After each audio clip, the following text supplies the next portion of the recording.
اعوذ باللہ من الشیطان الرجیم بسم اللہ الرحمن الرحیم اللہم صلی علی سیدنا و مولانا محمد وعلی آل سیدنا و مولانا محمد وبارک وسلم وصلو علیہ انا صلاتی و نسکی و محیای و مماتی للہ رب العالمین کہ بے شک میری نماز، میری قربانی، میری زندگی اور میری موت صرف اللہ رب العزت کے لیے ہے جو تمام عالمین کا رب ہے۔ السلام علیکم ورحمۃ اللہ وبرکاتہ۔ میری پہچان کی ایک نئی ایپیسوڈ کے ساتھ آپ کی میزبان سیدہ زینب حاضر خدمت ہیں۔ جناب وہی پاک پروردگار عالم ہے جو تمام جہانوں کا پالنے والا ہے، تو وہ رازق ہے، وہ رحمان ہے، وہ رحیم ہے اور وہ ہمارا رب ہے۔ وہ پروردگار عالم جو رزاق ہے، اس پروردگار عالم نے رزق کا وعدہ فرمایا ہے۔ کہاں کس کو کتنا دینا ہے وہ پروردگار عالم جانتا ہے، اور یہی بات اگر ہم اپنے دل میں جو ہے یقین کے ساتھ راسخ کر لیں اور اس کے دیے ہوئے رزق پر، اس کی دی ہوئی عطا پر راضی ہو جائیں تو ہمارے لیے اطمینان قلب کا باعث ہوگی، یعنی ہمارا ذہن پھر منتشر نہیں ہوگا، ہم پریشان نہیں ہوں گے، کیونکہ اس رب نے رزق کا وعدہ کیا ہوا ہے۔ سورہ ملک میں اللہ رب العزت نے کیا ارشاد فرمایا؟ آیت نمبر 15، وہی ہے جس نے تمہارے لیے زمین کو تابع کر دیا تو تم اس کے راستے میں چلو، اور اللہ کی روزی میں سے یعنی اس کے دیے ہوئے رزق میں سے جو اس نے تمہارے لیے پیدا کی ہے اس میں سے کھاؤ، اور تمہیں اسی کی طرف لوٹ کر جانا ہے یا اٹھنا ہے یا اس کی طرف پلٹنا ہے۔ اب یہ پاک پروردگار عالم نے یہ جو پوری کائنات بنائی ہے، اور خاص طور پر اس آیت مبارکہ میں علماء فرماتے ہیں اس کی تفاسیر میں کہ یہ جو زمین ہے جس میں سبزہ ہے، لہلہاتے ہوئے باغات ہیں، جو ہم اناج اگاتے ہیں، یہ تمام نعمتیں جو اس پاک پروردگار عالم نے عطا فرمائی ہیں وہ ہمارے لیے ہی تو ہیں۔ اگر اس زمین کو پروردگار عالم سخت بنا دیتا، سخت پتھر کی طرح یا کسی تانبے یا پیتل کی طرح اللہ رب العزت اسے سخت فرما دیتا، تو آپ سوچئے کہ پھر ہمارا کیا حال ہوتا، کہ جو گرمی میں اتنا گرم ہو جاتا کہ ہمارے لیے اس پر چلنا دشوار ہوتا، اور سردی میں اس قدر سرد ہو جاتا، اس قدر ٹھنڈا ہو جاتا کہ تب بھی ہمارے لیے یہاں پر رہنا ممکن نہ تھا۔ تو وہ پاک پروردگار عالم کتنا کریم ہے، اور پھر بے شک ہمیں اسی کی جانب پلٹنا ہے۔ اب رزق کا کیا تصور ہے جو ہمیں قرآن مجید فرقان حمید کی روشنی میں ملتا ہے؟ قرآن ہمیں رزق کے حوالے سے کیا پرووائڈ کرتا ہے نالج، آج اس حوالے سے بات کریں گے، اور اس پر کلام کرنے کے لیے مستند ہمارے ساتھ عالمات موجود ہیں جو آپ کی جانی پہچانی مہمان شخصیات ہیں۔ ہم آج ان کے علم سے فیضیاب ہوں گے، دیکھیں گے کہ کیا موتی چن کر یہ ہم تک پہنچاتی ہیں۔ ڈاکٹر امتیاز جاوید خاکوی صاحبہ موجود ہیں، ویلکم کرتے ہیں۔ السلام علیکم ورحمۃ اللہ وبرکاتہ۔ وعلیکم السلام ورحمۃ اللہ آپ وبرکاتہ۔ خیریت سے ہیں؟ جی الحمدللہ، خوش آمدید کہتے ہیں آپ کو میری بہت پہچان شکریہ۔ میں۔ اور ان کے ساتھ اگلی نشست پر رونق افروز شخصیت ہیں، جداگانہ انداز تکلم ہے، بہت ماشاءاللہ عمدگی سے گفتگو فرماتی ہیں، ہر موضوع پر گرفت کے ساتھ اور کنٹرول کے ساتھ گفتگو فرماتی ہیں۔ آسمہ ہمارے ساتھ موجود ہیں، آسمہ حسان، ویلکم کرتے ہیں۔ السلام علیکم ورحمۃ اللہ وبرکاتہ۔ میری پہچان میں آپ کو بھی خوش آمدید کہتے ہیں۔ ڈاکٹر صاحبہ، رزق کا مفہوم بیان کرتے ہوئے آپ رزق حلال کے حوالے سے کیا ارشاد فرمائیں گے، اس کے فضائل کے تعلق سے فرمائیے گا۔ شکریہ زینب۔ بسم اللہ الرحمن الرحیم۔ اللہ رب العزت نے ارشاد فرمایا، یا ایھا الذین آمنوا کلوا من طیبات ما رزقناکم، کہ اے ایمان والو طیبات میں سے کھاؤ، پاکیزہ چیزیں کھاؤ جو ہم نے تمہیں رزق دیا ہے۔ اسی طرح قرآن مجید میں سورہ بقرہ کے آپ آغاز میں دیکھیں تو ھدی للمتقین کہتے ہوئے متقی لوگوں کی نشانیاں بتائی گئی، اور ان میں ایک نشانی کیا آئی ہے؟ وَمِمَّا رَزَقْنَاهُمْ يُنْفِقُونَ، جو کچھ ہم نے انہیں رزق دیا ہے وہ اسے خرچ کرتے ہیں۔ رزق کیا ہے؟ علماء کرام کہتے ہیں کہ اس سے مراد اللہ رب العزت کی عطا کردہ ہر وہ نعمت ہے جو اس نے انسان کو دی ہے، ہر جاندار کو، جو اس کو اپنی جان کی بقا کے لیے چاہیے، جو روح کی نشو و نما کے لیے چاہیے، جسم کی نشو و نما کے لیے چاہیے، ہر وہ چیز رزق میں شمار ہوتی ہے۔ اسے یوں بھی بیان کیا گیا کہ ایک ہے آپ کو کہ اللہ نے مال دیا ہے، مگر اس سے بھی اور وسعت سے دیکھیں تو اللہ نے علم دیا ہے، طاقت دی ہے، حکمت دی ہے، دانائی دی ہے، فہم دیا ہے، شعور دیا ہے، آپ کو عقل عطا کی ہے، آپ کو فن ہنر دیا ہے، حسن دیا ہے، آپ کو جو جو کچھ طاقت ملی ہوئی ہے، جس انداز سے جو صلاحیتیں اللہ نے بولنے کی طاقت دی ہوئی ہے، سننے کی طاقت دی، سمجھنے کی طاقت، تو یہ جو ساری طاقتیں ہیں یہ سب رزق میں شمار ہوتی ہیں جو اللہ کی طرف سے بندے کو عطا ہوئی ہیں۔ بے شک۔ پھر آپ دیکھیں تو کہ معیشت اتنا بڑا اور اہم سبجیکٹ ہے جسے انسان کی زندگی میں ریڑھ کی ہڈی کی سی حیثیت ہے کہ ریڑھ کی ہڈی اگر آپ کی ٹوٹ جائے تو جسم مفلوج ہو جاتا ہے، بعین ہی اگر رزق کی فراہمی رک جائے تو تعطل کا شکار ہو جاتی ہے زندگی۔ اس میں تحرک کے لیے معاشی زندگی اور معاشی نظام کی بڑی ضرورت ہوتی ہے۔ اسلام نے جزیات کے ساتھ رزق حلال کو واضح کیا کہ حلال اور حرام کیا ہے، اس کی بھی وضاحت کی، پھر کسب حلال کے طریقے بتائے کہ اگر ان طریقوں سے ہٹتے ہو، چوری، ڈکیتی، قتل کے ذریعے کسی کے ناجائز قبضوں کو، ان سب کو حرام قرار دیا ان ذرائع کو۔ اور پھر جب کسب حلال کی بات آتی ہے، حلال طریقوں سے روزی کمانے کی، تو اس کی فضیلت بیان ہوتی ہے۔ القاسب حبیب اللہ، نبی کریم علیہ السلام کا فرمان کہ ہاتھ سے کمانے والا اللہ کا دوست ہے۔ اسی طرح حضرت سعد رضی اللہ عنہ کہتے ہیں کہ یا رسول اللہ صلی اللہ علیہ وسلم مجھے کچھ ایسا عمل بتائیے کہ میری دعائیں قبول ہو جائیں، تو فرمایا حلال روزی کھایا کرو، مستجاب الدعوات ہو جاؤ گے، یعنی دعائیں تم جو دوسروں کے لیے بھی کرو گے وہ بھی قبول ہو جائیں گی۔ اسی طرح آتا ہے کہ اگر 40 روز تک کوئی حرام لقمہ انسان کے پیٹ میں نہ جائے، وہ حلال روزی کھائے تو اس کا دل نور سے بھر جاتا ہے اور اس کی زبان سے حکمت کی، دانائی کی باتیں اور چشمے جاری ہو جاتے ہیں 40 روز تک اگر اس نے احتیاط کی تو۔ اسی طرح وہ شخص جو حرام مال کھاتا ہے وہ غبار آلود ہے اس کا وجود، سارے کا سارا، وہ سفر میں بھی ہے، وہ اللہ سے دعائیں کرتا ہے مگر دعائیں قبول نہیں ہوتی کیونکہ اس کی غذا حرام کی ہے۔ تو عبادتیں قبول ہوتی ہیں کسب حلال کے سبب سے، دعائیں قبول ہوتی ہیں اس کے سبب سے، انسان کے گھر میں خیر و برکت آ جاتی ہے۔ اسی طرح صوفیاء اور علماء کہتے ہیں کہ اولاد نیک اور صالح ہوتی ہے اگر حلال رزق گھر میں آ رہا ہے تو۔ آپ غور کریں، آج ہم سارے پریشان ہوتے ہیں کہ اولاد نافرمان ہو رہی ہے، ضدی اور ہٹ دھرم ہو رہے ہیں۔ وجہ یہ ہے کہ ہم نے ان ذرائع پر توجہ نہیں دی۔ اگر حلال کا لقمہ باپ کما کر لاتا ہے تو ان بچوں میں نیکی اور صالحیت پروان چڑھے گی۔ اسی طرح ایک اور چیز جو دیکھی گئی ہے وہ یہ کہ اخلاقیات، اگر آپ رزق حلال گھر میں لاتے ہیں تو اخلاقیات میں حالتیں بہت بہتر ہو جاتی ہیں سب کی۔ اخلاقیات کیا ہوتے ہیں؟ ایک دوسرے سے ایتھکس، ملتے ہوئے اچھا سا ملنا، پیار محبت سے ملنا۔ لیکن اگر حرام مال آتا ہے تو اخلاقیات کا جنازہ نکل جاتا ہے، بے شرمی اور بے حیائی کی باتیں شروع ہو جاتی ہیں اور انسان کے گھر کے اندر شیطان گھس جاتا ہے۔ اسی طرح دیکھیں تو نبی کریم علیہ السلام نے حلال روزی کمانے کو فریضہ قرار دیا ہے۔ طلب الحلال فریضۃ علی کل مسلم، کہ حلال روزی کمانا اور اس کے لیے باہر نکلنا ہر مسلمان کی ذمہ داری ہے کہ جیسے اس نے عبادات کو ادا کرنا ہے، نماز روزہ اس کے فرائض میں ہے، ایسے ہی حلال رزق کے لیے تگ و دو بھی اس کے لیے لازم ہے کہ وہ باہر نکلے اور اس کے لیے کوشش کرے۔ پھر آپ دیکھیں تو اتنا خوبصورت نظام ہے کہ باپ کفیل ہے اپنے کنبے کا، اسے ان کا اہتمام کرنا ہے، بیٹا کفیل ہے اپنی ماں کے لیے بھی کہ اسے کما کر لانا ہے۔ تو ایک خواتین کو تحفظ بھی دیا، مردوں پہ ذمہ داری بھی ڈالی اور ان کو ساتھ ہی حلال روزی کمانے کے ذرائع کی بھی وضاحت کرتے ہوئے بتا دیا کہ ان طریقوں سے بتاؤ گے اللہ بھی خوش ہوگا، اللہ کے حبیب بھی خوش ہوں گے، گھروں میں بھی خیر و برکت آئے گی، عبادتیں بھی قبول ہوں گی۔ سبحان اللہ۔ اب پروردگار عالم کا جو ایک صفاتی نام ہے وہ ہے الرزاق، یعنی وہ رزق دینے والا ہے، وہ رازق ہے، وہ رزق عطا کرنے والا ہے۔ آسمہ آپ ارشاد فرمائیے گا کہ اس صفت کی روشنی میں جو شان رزاقی ہے اللہ رب العزت کی، اس پاک پروردگار عالم کی، اس تعلق سے ارشاد فرمائیے گا۔ اللہم صلی علی سیدنا مولانا محمد وعلی آلہ وصحبہ وبارک وسلم صلی اللہ علیہ۔ دیکھیں اللہ رب العزت نے انسان کو پیدا فرمایا اپنی عبادت کے لیے، یعنی اس کا مقصد تخلیق عبادت ہے۔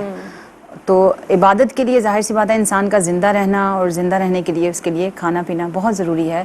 اللہ رب العزت اپنے شان رزاقی کے تحت انسان کو وہاں سے عطا کرتا ہے جہاں سے اس کو گمان بھی نہیں ہوتا۔ حدیث مبارکہ میں بھی ہے کہ نبی کریم صلی اللہ علیہ وآلہ وسلم نے فرمایا کہ انسان جب پیدا ہوتا ہے تو جب وہ تمام مراحل طے کر چکا ہوتا ہے تو فرشتہ اس کے لیے مقرر کر دیا جاتا ہے، وہ اس کے لیے لکھ دیتا ہے کہ وہ کتنی عمر پائے گا۔ وہ کتنا عمل کرے گا، اس کو کتنا رزق عطا ہوگا، اور وہ نیک وقت ہوگا یا پھر بد وقت ہوگا. تو یہ 4 چیزیں جن کے حوالے سے ہم آج پریشان ہوتے ہیں کہ پتہ نہیں اس کا کتنا رزق ہے یا اتنی مصیبتیں پریشانیاں یہ سب، تو وہ اللہ رب العزت کی طرف سے پہلے سے عطا کردہ ہیں، پہلے سے لکھی ہوئی ہیں، وہ منتخب شدہ ہیں. بالکل اسی طرح رزق کے حوالے سے بالخصوص جو ہم پریشان ہوتے ہیں کہ ہم اپنی اولاد کو رزق کہاں سے دیں گے، تو اللہ رب العزت نے اس کا پہلے سے اہتمام فرما رکھا ہے.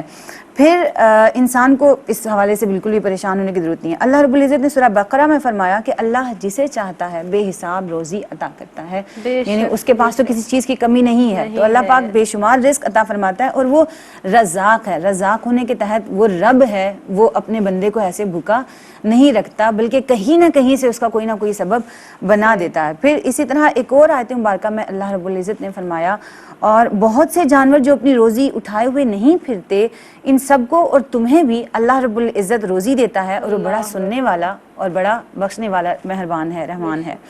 تو اس مفہوم آیت سے ہمیں یہ پتہ چلتا ہے کہ کبھی کبھار ایسا ہوتا ہے کہ ہم بھی بھوکے پیٹ بیٹھے ہوتے ہیں، لیکن کس کے ہاتھ ہمارا رزق آ رہا ہوتا ہے ہمیں اس کا وہم و گمان بھی نہیں ہوتا.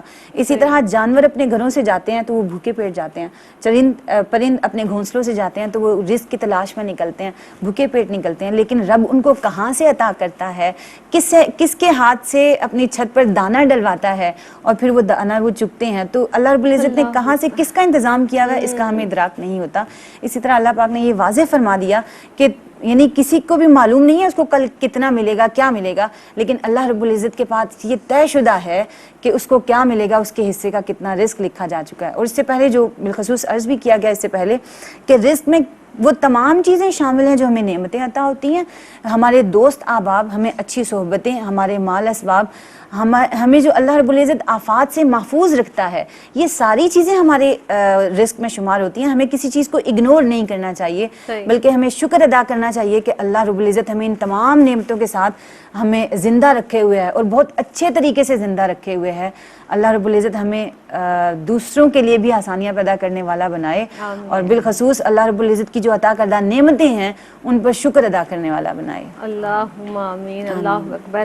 اب یہ جو آیت مبارکہ جس طرح سے آپ نے جو ارشاد فرمائی ہے، جب ہجرت کا حکم ہوا تو آپ دیکھیے کہ لوگوں نے یا صحابہ رضوان اللہ علیہم اجمعین نے سوال کیا نا، عرض کی حضور صلی اللہ علیہ وسلم کی بارگاہ میں کہ ہماری ساری چیزیں یا کھیتیاں یا ہماری روزی روٹی کا جو سامان ہے وہ سب تو یہاں پر ہے، جب ہم ہجرت کر کے جائیں گے تو پھر وہ سارا معاملہ کیسے طے ہوگا؟ تو اللہ کی طرف سے یہ آیت مبارکہ نازل ہوئی کہ جو تمام جاندار ہیں وہ اپنے اوپر تو روزی نہیں اٹھائے ہوئے پھرتے ہیں، انہیں بھی تو اللہ رب العزت رزق عطا فرماتا ہے. سبحان اللہ. وہ پروردگار عالم ہے، جب اس نے وعدہ کر لیا ہے دینے کا تو بے شک عطا فرمائے گا. ایک وقفہ ہمارے اور آپ کے درمیان حائل ہے، حاضر ہوتے ہیں اس مختصر سے وقفے کے بعد. السلام علیکم ورحمۃ اللہ وبرکاتہ. آپ دیکھ رہے ہیں پروگرام میری پہچان، اور میری پہچان میں ایک مرتبہ پھر آپ سب کا خیر مقدم ہے. آج ایک اہم عنوان لے کر ہم آپ کی خدمت میں حاضر ہوئے ہیں، یعنی قرآن کا تصور رزق، کہ قرآن ہمیں رزق کا کیا تصور دیتا ہے کہ وہ پروردگار عالم کے بارہا بات ہوئی کہ اس نے رزق کا وعدہ کیا ہے، وہ رزاق ہے. تو بس تمام جو اسباب ہیں وہ بروئے کار لانے کے بعد اللہ پر توکل کرنا ہے ہمیں کہ یقینی طور پر اللہ رب العزت نے ہمارے لیے اس کام میں جو بھی ہم کرنے کا ارادہ کر رہے ہیں کہیں نہ کہیں برکت رکھی ہوگی، اور اللہ رب العزت ہمارے لیے کیا بہتر ہے وہ بہتر جانتا ہے. مہمان شخصیات ہمارے ساتھ موجود ہیں. ڈاکٹر صاحبہ آپ کی جانب آؤں گی بلا کسی تاخیر کہ جب ہم قرآن کا مطالعہ کرتے ہیں بارہا یہ بات ہوئی کہ وہ رزق دینے والا ہے، وہ رزاق ہے، اس کا صفاتی نام بھی ہے جیسا کہ ابھی کلام ہوا. اب ہر کسی کے لیے روزی اس نے پروردگار عالم نے روزی جو ہے وہ مقرر کی ہوئی ہے. پھر آپ یہ دیکھیں کہ سوال یہ ہمارے ذہنوں میں پیدا ہوتا ہے نا کہ پھر اس کی اہمیت جو ہم تگ و دو کر رہے ہیں یا رزق کے لیے ہم کام کر رہے ہیں، اس کی ضرورت، اس کی اہمیت کیا ہے؟ فرمائیے گا. شکریہ زینب. دیکھیں بنیادی طور پر اس میں چند ایک کانسیپٹس ہیں جن کو کلیئر ہو جانا چاہیے. دیکھیں اللہ نے رزق مقرر کیا ہوا ہے. کیا میں اور آپ جانتے ہیں کہ اس نے کیا مقرر کیا ہوا؟ اسی کے پاس ہے. بے شک وہ عالم الغیب ہے، محفوظ ہے، وہ جانتا ہے، مجھے اور آپ کو نہیں پتا. دوسرا کہ اسلام محض فکر کا نام نہیں ہے، اسلام کسی ایک نظریے کا نام نہیں ہے. اسلام پریکٹیکل چارٹر دیتا ہے، یہ کرو گے تو یہ ہوگا. یہ ایک کام کرو گے، اچھے کام کرو گے تو ان کی برکتوں سے یوں یوں تمہارے لیے آسانیاں ہوں گی۔ ایک سیدنا مولا علی کا بڑا مشہور واقعہ ہے کہ آپ نے ایک لڑکے کے پاس اپنی زرہ کو چھوڑا کہ وہ اس کی حفاظت کرے، آپ نماز میں مشغول ہو گئے، اس نے جا کے بیچ دی اور 2 درہم دیے، تو آپ جب گئے اسے لینے کے لیے تو آپ نے 2 درہم میں وہ واپس لی۔ تو آپ نے فرمایا کہ میں نے ارادہ کیا تھا کہ میں اسے 2 درہم ادا کروں گا حفاظت کے لیے جو اس کی ذمہ لگائے، مگر اس نے جلدی کی، عجلت کی اور اس نے غلط کام کیا اور اس کے ذریعے اس نے وہ 2 درہم یعنی غلط ذرائع سے اس نے حاصل کیا۔ اب وہ تھوڑا عجلت نہ دکھاتا، رکا رہتا تو پھر وہی سیدنا مولا علی سے اس کو 2 درہم مل جاتے۔ تو بات یہ ہے کہ وہی بات کہ ہم نہیں جانتے ہمارے لیے کیا لکھا ہوا ہے، اللہ نے انسان کے لیے اسٹرگل کرنا ضروری قرار دیا ہے۔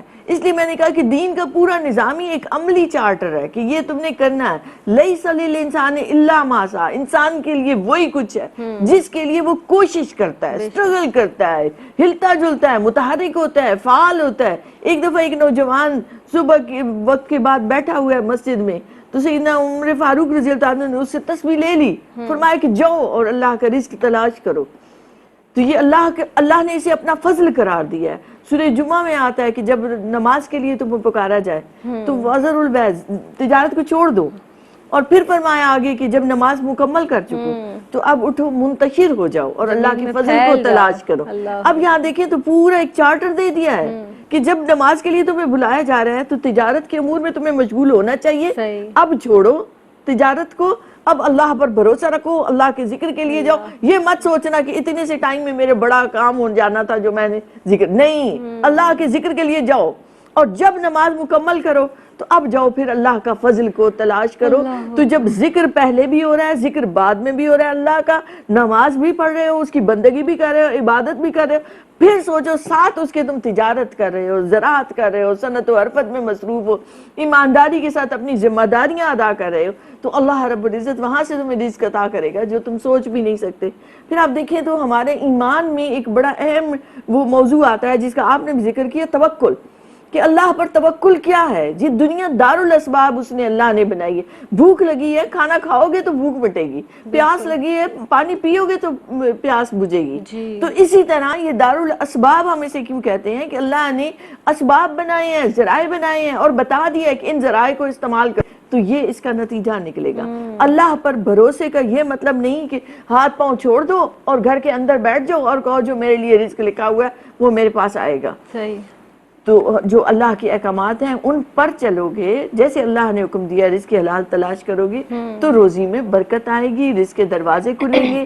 اللہ نے اپنے نبیوں کے ذریعے بھی اس ہاتھ کی کمائی کا دکھایا ہے، ہمیں بتایا ہے۔ اب دیکھیں حضرت داؤد علیہ السلام لوہے کا زرہ بنایا کرتے تھے، حضرت زکریا علیہ السلام بڑھئی کا کام کرتے تھے، ہمارے پیارے نبی رسول اکرم صلی اللہ علیہ وآلہ وسلم تجارت کو اپنا پیشہ بنا کر اپنایا، اس تجارت کو اپنی سنت بنا دیا۔ خاتون اول سیدہ ام المومنین خدیجہ الکبریٰ رضی اللہ عنہا تجارت کیا کرتی تھی، اس کے پورے انتظامات کو دیکھتی تھی۔ تو اس سے ہمیں کیا ملتا ہے کہ یہ سنت انبیاء بھی ہے، یہ اللہ کا حکم بھی ہے، اسٹرگل کرنا، جدوجہد کرنا، اور اس کے بعد اس تگ و دو کے ذریعے رزق کمانا اللہ کو پسندیدہ اور محبوب عمل ہے۔ کہ توکل کا مطلب یہ نہیں ہے کہ ہاتھ پاؤں چھوڑ کے تو گھر بیٹھ جانا، بلکہ اسباب کو استعمال کرنا، بھروسہ اللہ کی ذات پر ہو، کہ جیسے نبی کریم علیہ السلام کا فرمان مبارک کہ سواری کو باندھو، اس کے بعد بھروسہ اللہ پر کرو۔ تو اللہ کا ذکر بھی رہے، اللہ پر توکل رہے، بھروسہ رہے، اور پھر اسباب کو آپ کریں، یہی توکل کا صحیح نظریہ ہے۔ سبحان اللہ۔ اب جیسے آپ نے بھی ارشاد فرمایا کہ دنیا دار الاسباب ہے، یعنی اسباب کو اختیار کرنا ہے۔ اب آسما سوال آپ سے میرا یہ ہے کہ حصول رزق کے جو اسباب کے دائرے ہیں، کیا ارشاد فرمائیں گے اس حوالے سے کہ حصول رزق کے کیا کیا اسباب اختیار کیے جائیں؟ فرمائیے گا۔ دیکھیں حصول رزق کے بہت سے اسباب ہیں، جن میں سب سے پہلا یہ ہے کہ اللہ رب العزت کو رازق سمجھتے ہوئے اس سے مانگنا کہ یا مالک و مولا تو رازق ہے، ہم تجھ سے مانگتے ہیں، ہمیں یہ معلوم تو ہے کہ رزق تو اسی کی طرف سے آتا ہے، لیکن ہم اس سے مانگیں کہ یا مالک و مولا تو رزاق ہے، تو ہمیں عطا فرما۔ جیسے کہ آتا ہے روایات میں ورزقنا، ہم دعا کریں کہ اے اللہ تو ہمیں رزق دے، وانت خیر الرازقین، کہ تو بہترین رزق دینے والا ہے. سبحان اللہ. اسی طرح حدیث مبارکہ میں آتا ہے کہ نبی کریم صلی اللہ علیہ وآلہ وسلم فرماتے ہیں وَإِذَا قُلْتَ، کہ جب تو کہے اللہم ارزقنی، کہ اے اللہ مجھے تو رزق دے، تو اللہ رب العزت کہے کہ قد فعلت، ہاں میں نے تجھے رزق دیا، یعنی جو تو نے مجھ سے مانگا وہ میں نے تجھ سے. یعنی اللہ رب العزت کے اس جملے میں کتنا خوبصورت ہے، کتنی محبت ہے، کتنی چاشنی ہے اپنے بندے کے لیے کہ جب بندہ اللہ رب العزت سے رزق مانگتا ہے، طلب کرتا ہے، تو اللہ رب العزت فرماتا ہے کہ اے بندے جو تو نے مجھ سے مانگا میں نے تجھے عطا کیا. یعنی سوال کریں تو جواب بھی آ سوال رہا ہے، کیا تو اللہ جواب بھی دیا، اور بڑی محبت اور بڑے پیار سے، بڑے مان سے. پھر اسی طرح دوسرا سبب یہ بھی ہو سکتا ہے کہ رزق کے حصول کے لیے اللہ کا فضل مانگنا. اللہ کے فضل سے مراد یہ ہے کہ جس طرح حدیث مبارکہ سے ہم ایزیلی اس کو سمجھ سکتے ہیں کہ نبی کریم صلی اللہ علیہ وآلہ وسلم کی بارگاہ میں ایک مہمان آیا، اس مہمان کے لیے کھانے کا بندوبست کرنا تھا. نبی کریم صلی اللہ علیہ وآلہ وسلم نے ایک صحابی کو اپنے گھر بھیجا کہ آپ جائیں اور ازواج مطہرات کے پاس سے کچھ نہ کچھ کھانے کی کوئی چیز لے کر آئیں. جب وہ جاتے ہیں ان کو کوئی چیز نہیں ملتی اور وہ واپس حضور کی بارگاہ میں آ جاتے ہیں، تو پھر نبی کریم صلی اللہ علیہ وآلہ وسلم اللہ رب العزت سے سوال کرتے ہیں کہ اے اللہ میں تجھ سے تیرے فضل اور رحم کا سوال کرتا ہوں، تو مجھے عطا فرما، بے شک تیرے سوا میرا کوئی اس بات کا مالک نہیں کہ جو مجھے رزق عطا فرمائے. تو نبی کریم صلی اللہ علیہ وآلہ وسلم کچھ ہی دیر گزرتی ہے کہ حضور کی بارگاہ میں بکری کا بنا ہوا گوشت جو ہے وہ کوئی تحفتاً دے جاتا ہے. اور پھر اس سے نبی کریم صلی اللہ علیہ وسلم یہ بتانا چاہ رہے ہیں کہ اللہ رب العزت نے ہر رزق پہ، ہر دانے پہ نام لکھا ہوا ہے، اور وہ کب کہاں سے دیتا ہے ہمیں اس بات کا گمان بھی نہیں ہوتا. پھر اسی طرح ہمیں توبہ و استغفار اپنانا چاہیے. ہم جتنے نیک ہوں گے، جتنے اللہ کے قریب ہوں گے، اتنے ہی زیادہ ہمیں رزق عطا ہوگا. جتنا اللہ کو ہم راضی رکھیں گے، اللہ رب العزت ہم پر رزق کی فراوانی فرمائے گا. توبہ استغفار کرنا چاہیے کہ روایات میں آتا ہے، بالخصوص امام راغب اصفہانی فرماتے ہیں کہ استغفروا ربکم، کہ تم استغفار کرو اپنے رب کی بارگاہ میں، انہ کان غفورا، کہ بے شک وہ بڑا معاف کرنے والا ہے، بہترین معاف فرمانے والا ہے. تو امام راغب اصفہانی فرماتے ہیں کہ اس سے مراد یہ بھی ہے کہ آپ قول اور فعل، یعنی دونوں طریقوں سے آپ نے، زبان سے آپ نے کہہ تو دیا، ہم دن میں کتنی مرتبہ توبہ کرتے ہیں، تسبیحات ہم ختم کرتے ہیں، استغفر اللہ ربی من کل ذنب واتوب الیہ، یعنی ہم یہ تسبیح تو کرتے رہتے ہیں، لیکن کیا میں نے اپنے کسی گناہ کو یاد کرتے ہوئے میں نے اس تسبیح کا ذکر کیا؟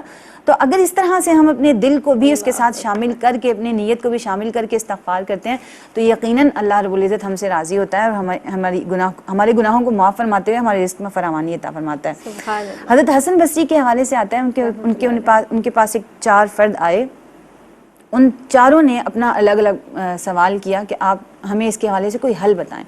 ایک نے کہا کہ میں تنگ دستی کا شکار ہوں، اور ایک نے کہا میں خستہ حالی کا شکار ہوں کہ میرے جو باغ ہے اس سے اتنا پھل نہیں آتا، آپ اس کے لیے دعا کر دیجئے. اسی طرح ایک نے کہا کہ مال و اسباب کے لیے، اولاد کے لیے بالخصوص دعا کر دیجئے، اور ایک نے کہا کہ ہماری طرف خشک سالی ہے، آپ اس کے لیے دعا کر دیجئے. انہوں نے ان چاروں کی بات سن کر ان کو ایک نصیحت فرمائی، اور وہ تھی کہ تم توبہ و استغفار کرو. ایک آدمی وہاں پہ بیٹھا تھا، اس نے پوچھا کہ آپ نے چاروں کے سوال میں ایک ہی جواب دیا کہ تم توبہ استغفار کرو.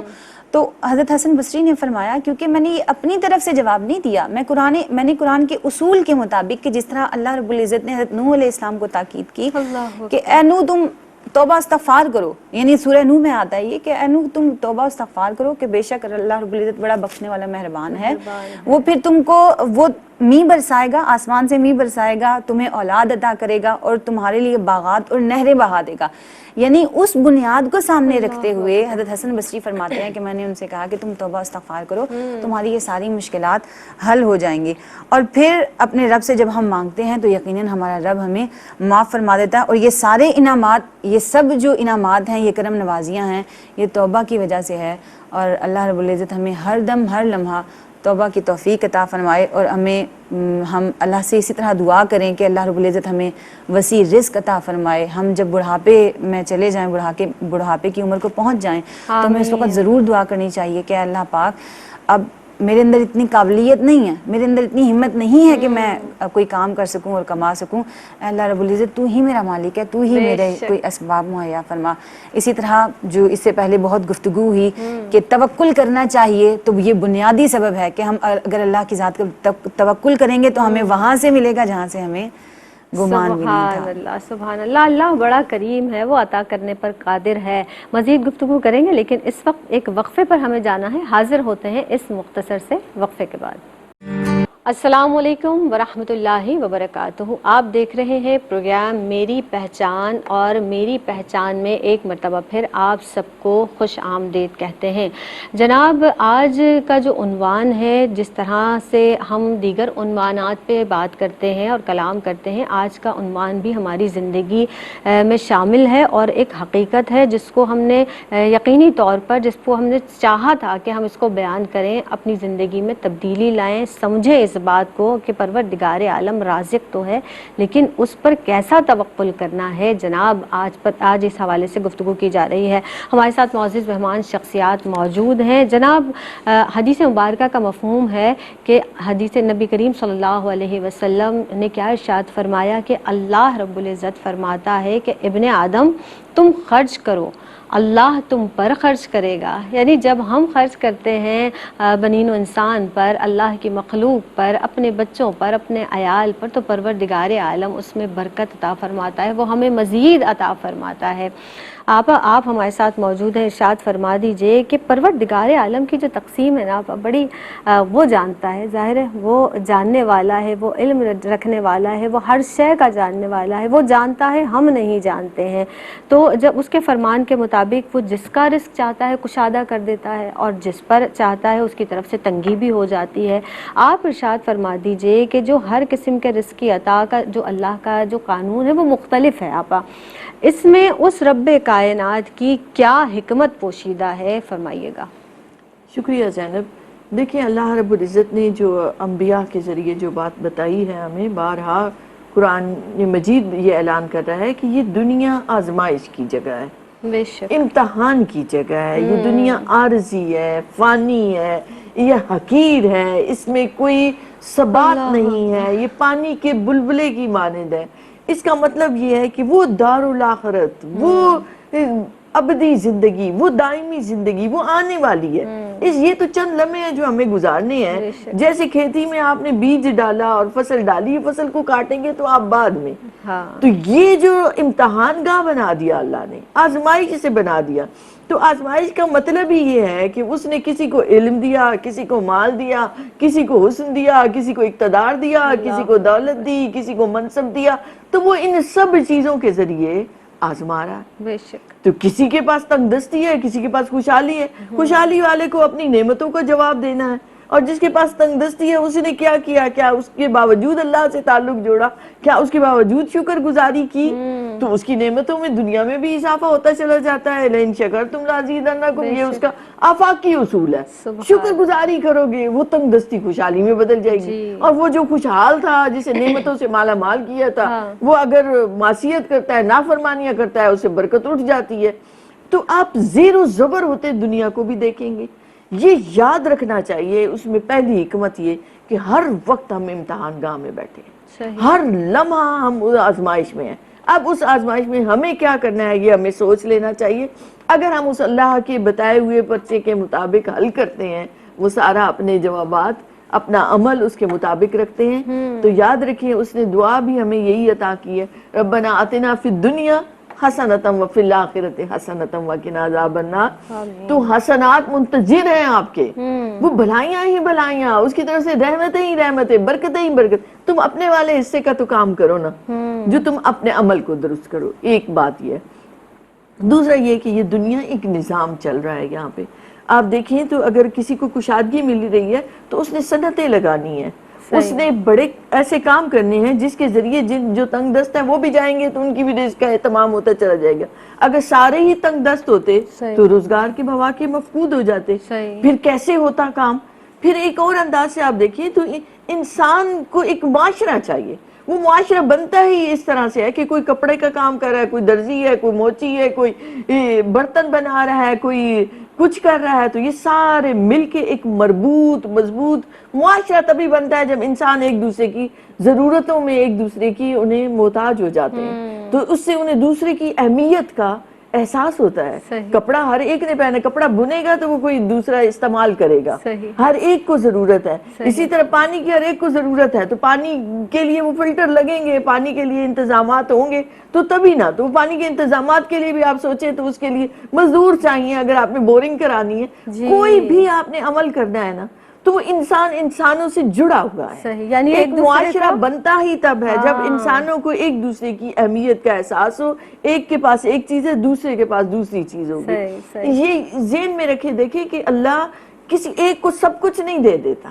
اللہ اکبر. اللہ نے تقسیم اپنے انداز سے رکھی ہوئی ہے, اور وہ تقسیم وہ خود جانتا ہے. بس یہ ذہن میں رہے کہ یہ اللہ کے بنائے ہوئے امر سے ہر کام ہو رہا ہے, اس کے حکم سے ہو رہا ہے, سارا نظام چل رہا ہے, تو پھر آپ بہتر طریقے سے اپنا رول ادا کر سکیں گے. دیکھیں ہیرو جو ضروری نہیں ہوتا کہ وہ طاقت والا, وہ مال والا ہو. ہیرو تو کوئی بھی ہو سکتا ہے جو اچھا عمل کرتا ہے, اچھا کردار دکھاتا ہے. معاشروں کے لیے ضروری ہے ایک دوسرے کی اہمیت اور ایک دوسرے کی ضرورت کا احساس ہوتا ہے. اس سے کسی کے پاس کشادگی ہے, کسی کے پاس تنگی ہے, کسی کو انسانی خدمات چاہیے, کسی کو ذرائع روزگار چاہیے. انسانی خدمات کے لیے وہ تنگ دست کام آتے ہیں, وہ اپنی خدمات دیتے ہیں, وہ اپنا رزق اس طرح سے کماتے ہیں. اسی طرح سب سے مین پوائنٹ یہی ہے کہ آزمائش امتحان میں ہر کوئی گزر رہا ہے.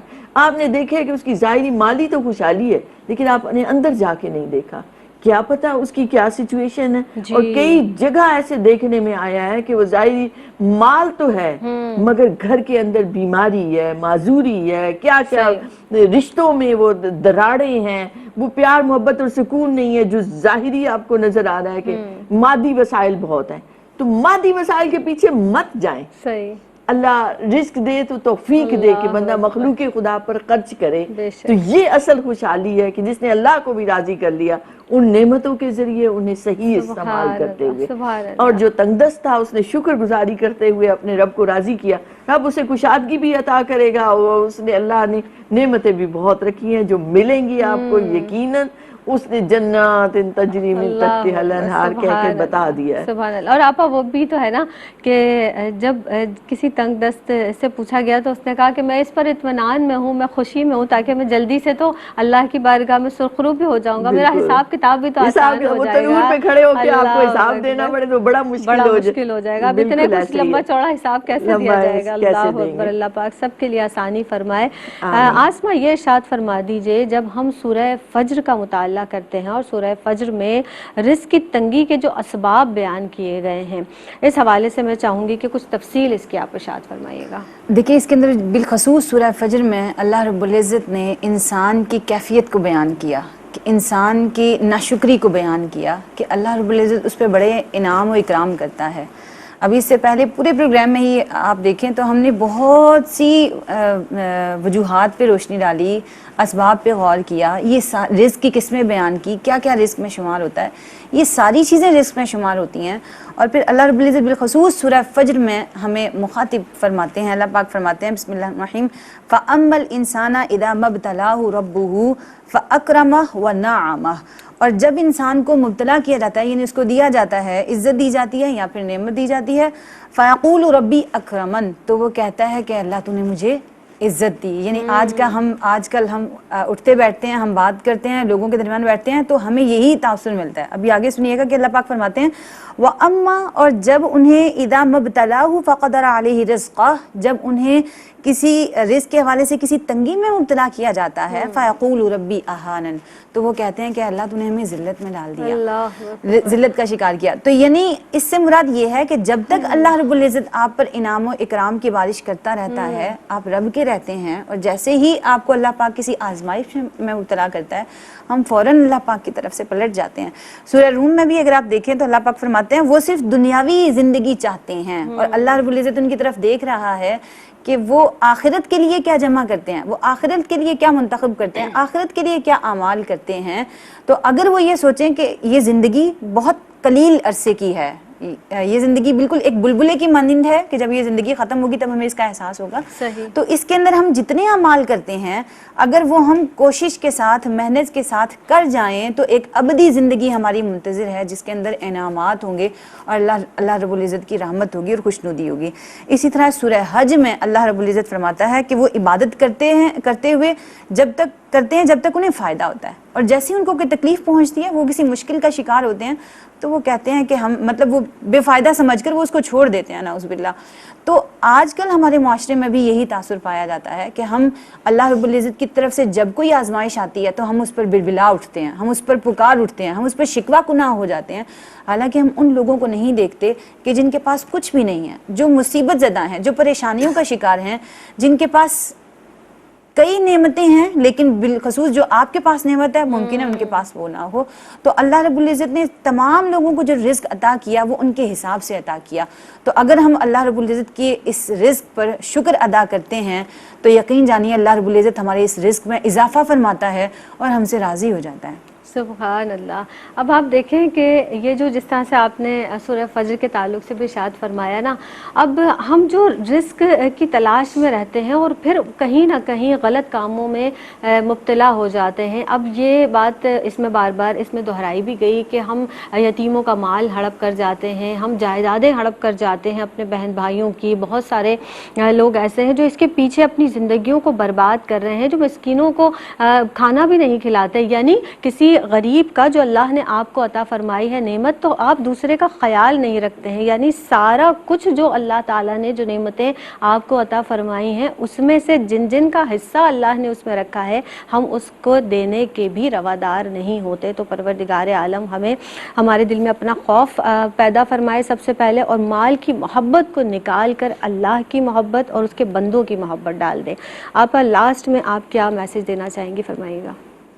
دیکھیے جیسے آپ نے بھی بات کی ہے کہ حب دنیا، حب مال، یہ سراسر گندگی ہے، کثافت ہے۔ جتنی زیادہ آپ دنیا سے بے رغبتی اختیار کریں تو اتنے ہی زیادہ آپ اللہ اور اللہ کے حبیب کے قریب ہوتے چلے جاتے ہیں۔ تو اپنے دل کو پاک کیجئے، اس پر محنت کیجئے۔ بے شک بے شک۔ جی آسمہ فرمائیے گا۔ میرا بھی پیغام یہی ہے کہ ہم اپنی ذات پر زیادہ اعتماد کرتے ہیں کہ میں نے یہ کیا تو مجھے یہ ملا، میں اگر اتنی محنت کروں گا تو مجھے یہ مل جائے گا۔